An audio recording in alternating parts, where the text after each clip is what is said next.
Hi friends, இன்றைக்கி நம்ம மைசூர் சட்னி செய்ய போகிறோம். ரொம்ப ஈஸியாக இருக்கும் இந்த சட்னி, ரொம்ப டேஸ்ட்டாகவும் இருக்குங்க. மைசூர் சட்னி வாங்கி இதை எப்படி செய்யறதுன்னு பார்க்கலாம்.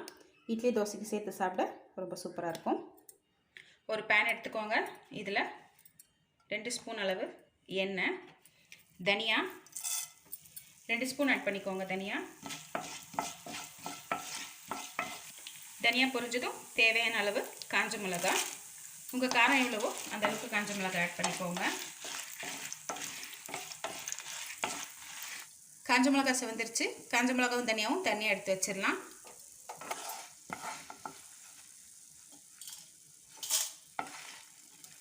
இப்போது அதே எண்ணெயிலேயே 1/4 கப் அளவு நான் வெள்ளை ஆட் பண்ணுறேன்.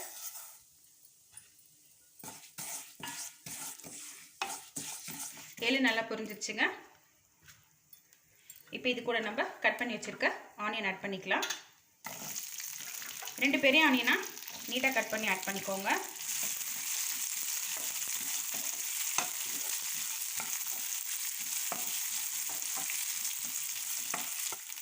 இது கூடவே உரிச்ச பூண்டு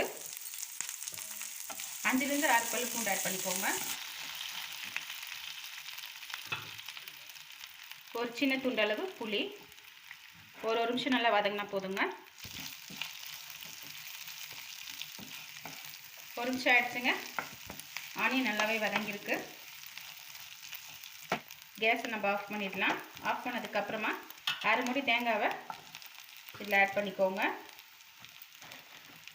1 ஸ்பூன் உடைச்ச கடலை இதை சேர்த்து நல்லா மிக்ஸ் பண்ணி விட்டுருங்க. இது நல்லா ஆறணுங்க. இப்போ நம்ம அரைச்சிக்கலாம். ஒரு மிக்ஸி ஜார் எடுத்துக்கோங்க. நம்ம முதல்ல அரைச்ச தனியாவும் காஞ்ச மிளகாவையும் முதல்ல இதை அரைச்சி எடுத்துக்கலாம். தனியாவும் காஞ்ச மிளகாவையும் அரைச்சாச்சுங்க.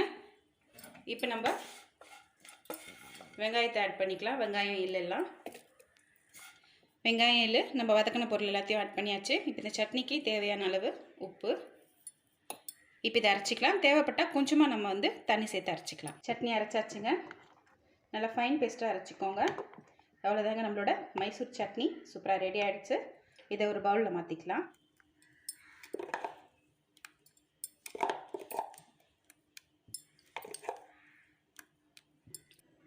சட்னியை ஒரு பவுலில் மாற்றியாச்சுங்க. இந்த சட்னியை தாளிக்கணும்னு அவசியம் இல்லை, அப்படியே சாப்பிட்டாலே டேஸ்ட் நல்லாயிருக்கும். கண்டிப்பாக நீங்கள் வீட்டில் ட்ரை பண்ணுங்கள்.